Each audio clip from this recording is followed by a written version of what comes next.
Hello. If you're watching this, you might be at the start of a journey you didn't expect to be on. We're going to dive into the science that shows, without a doubt, how you can take a powerful, active role in shaping your path forward with Parkinson's. We're going to explore two key pillars from the Regen protocol that help you write that news story. I want you to just sit with this for a second, because this idea is at the very core of everything we're about to talk about. A diagnosis can feel like the story's already been written for you, right?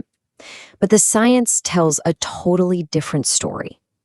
It says, this is a new chapter, and you get to hold the pen. Getting a Parkinson's diagnosis, I know it can feel like your story just slammed shut, like a bomb just went off in the middle of your life. But listen, we're not here to talk about endings. This is about starting a brand new chapter, one where you're proactive, where you're in the driver's seat. Look, right now, you're probably feeling a whole mix of things. Fear, anxiety, maybe even grief. And I want you to know that is 100% normal. This quote from someone living with Parkinson's, man, it just nails that feeling, doesn't it? That fear that your world is about to get smaller and smaller. But it absolutely does not have to be that way. Think of us today as your guide. We're going to help you find the light switches in that room. So, to get there, we've got a really clear roadmap for you. We're going to start by just acknowledging the reality of what you're feeling. Then we'll dive into some incredible science. We'll talk about the single most powerful medicine you have access to, build up your mental toolkit for resilience, and then, and this is the big one, we're going to completely redefine your role in this journey. Okay, so first things first. It is absolutely okay to feel overwhelmed. A lot of that fear, it just comes from not knowing what's next, right? It's the fear of the unknown. So let's do that. Let's flip on the lights and take a good, honest look at what's really in front of us. Yeah, that feeling that a bomb just detonated in your life, it's real. But the truth is, it's more of an adjustment. I know it's an unwelcome one, but it's also an opportunity to make some real positive changes in your life. Okay, this is so important. Your mindset can literally, physically impact your health. This idea, the nocebo effect, it's basically the evil twin of the placebo effect. It's when negative expectations create this downward spiral, where you expect things to get worse, and so they do. Our whole mission here is to stop that cycle in its tracks, before it even gets a chance to start. All right, so let's pivot. Let's move away from the fear of what we don't know and into the power of what we do know. It's time to completely reframe how you think about your brain. It's not broken, it's incredibly adaptable. You know, for the longest time, the old way of thinking was that the brain was like a mechanical watch. You know, it ticks along, parts wear out, it can't be fixed, and eventually it just stops. Well, guess what? Modern science has thrown that idea completely out the window. Your brain isn't a machine. It's a garden. It's alive. It's growing. And that's the key idea here. If one pathway gets blocked, your brain can and will find a way to grow a new one. And there's a word for this amazing gardening ability. It's called neuroplasticity. Honestly, it's like your brain's built-in superpower. It's the mechanism that lets it literally rewire itself, work around the damage, and adapt to whatever life throws at it. And let me be clear, this isn't some nice, hopeful theory. This is a hard and fast biological fact. So okay, what does this actually mean for you in your day-to-day life? Well, it means you can actively, intentionally work to improve your motor function. It means your brain can create these clever workarounds to compensate for the damage, which is huge for maintaining your independence. And it means you can build up your cognitive resilience. Neuroplasticity, that's the tool we're going to put to work. So if neuroplasticity is our tool, what's the best way to use it? How do we fire it up? The answer is crystal clear. It's backed by mountains of research, and it is movement. And I need you to hear this. Exercise is not a hobby. It's not an optional add-on. It is a primary, non-negotiable part of your treatment. I want you to think of it as a mechanical drug. Just think of it as your brain's superpower. It's the ability to adapt, to build new roads when the old ones get a little bumpy. And exercise, it's one of the best ways to turn that superpower on. And a key player in this whole process is a protein called BDNF. But forget the fancy name. All you need to know is this. It's basically Miracle-Gro for your brain. Seriously, it's like fertilizer that protects the brain cells you have and helps new ones grow. So you've got forced exercise, which basically means getting on a bike or a treadmill and pushing your pace a little bit faster than what feels comfortable. Then you have aerobic stuff like PWR Moves, which is this fantastic research-based program. It uses these really big, high-amplitude movements to retrain your brain for more normal-sized motion.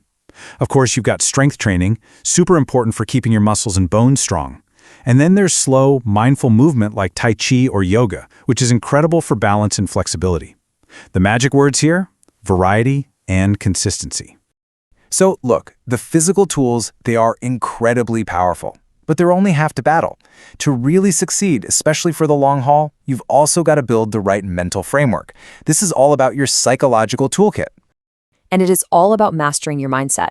And look, this isn't some fluffy, just think positive advice.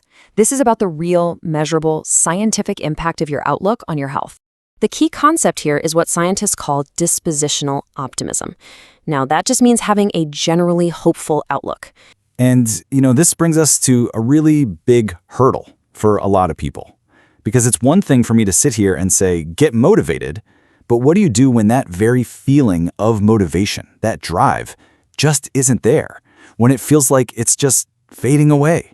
How do you fight back then? Got to talk about the power of the mind, which makes up the third and fourth pillars. Hope and optimism aren't just feel-good ideas here. They act as a literal medical shield. It's striking, but hope and optimism independently account for a massive 49% of the variance in a patient's emotional health, drastically lowering depression and anxiety. Finally, bringing these pillars together creates absolute magic. When you pair the physical exertion of exercise with the psychological framework of an optimistic mindset, patients experience major, life-altering changes in their quality of life. It ramps up their motivation for rehab and actively decreases disease severity. Ultimately, moving your body and choosing hope aren't just nice little additions to your routine. They are absolutely crucial tools for taking your life back from Parkinson's. So this ACMA protocol, that's your structure. It's a step-by-step process, and you really have to do it in order because each step builds on the last. First, A is for accept. You have to accept this new reality. And no, this isn't giving up, it's the opposite. It's about taking the blindfold off so you can actually see what you're up against. Second, C is for comprehend. This is where you replace that fear of the unknown with facts. You become an expert on your own condition.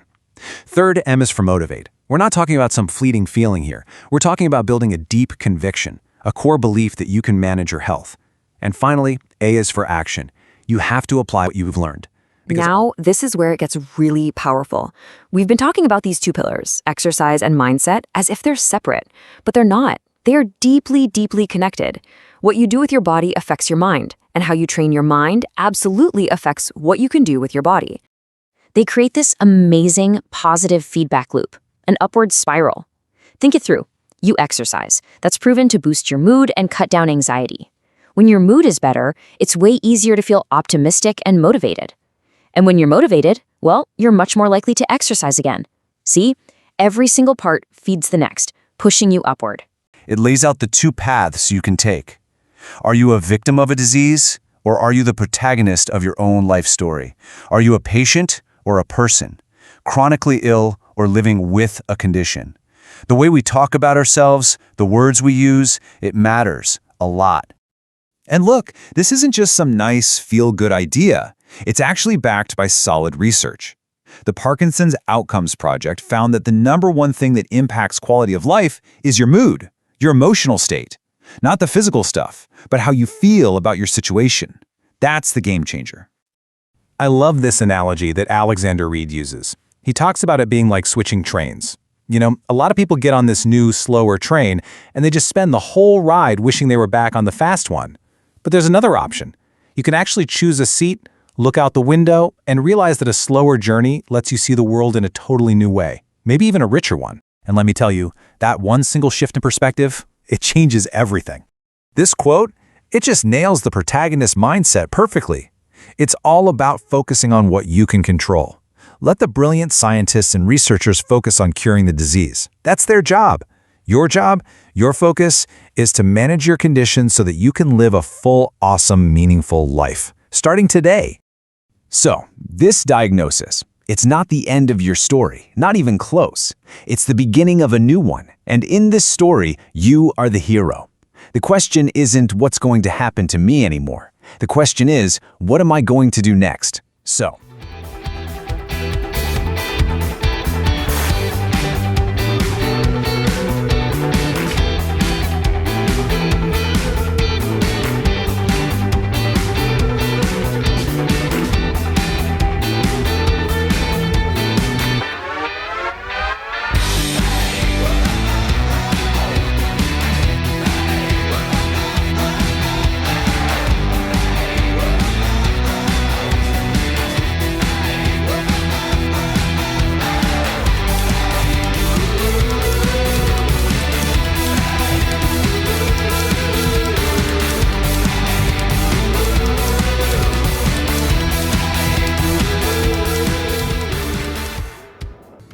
He realized he was so caught up worrying about the future that he almost missed one of the most beautiful days of his life happening right in front of him. And that's the point, isn't it? Living fully means being here, now, not getting lost in what used to be or what might happen. So, if you're going to take away a few key things from all of this, here they are. First, yeah, Parkinson's will change your life. But second, and this is the big one, you get to choose what changes to make. Remember, your mood is the single biggest factor in your quality of life. And finally, just try to focus on today. So let's end with this thought, this one final question. Your life is going to change. That's true for everybody, diagnosis or not. The only real question is this: who gets to decide what those changes are going to be? Who's in the driver's seat of your life?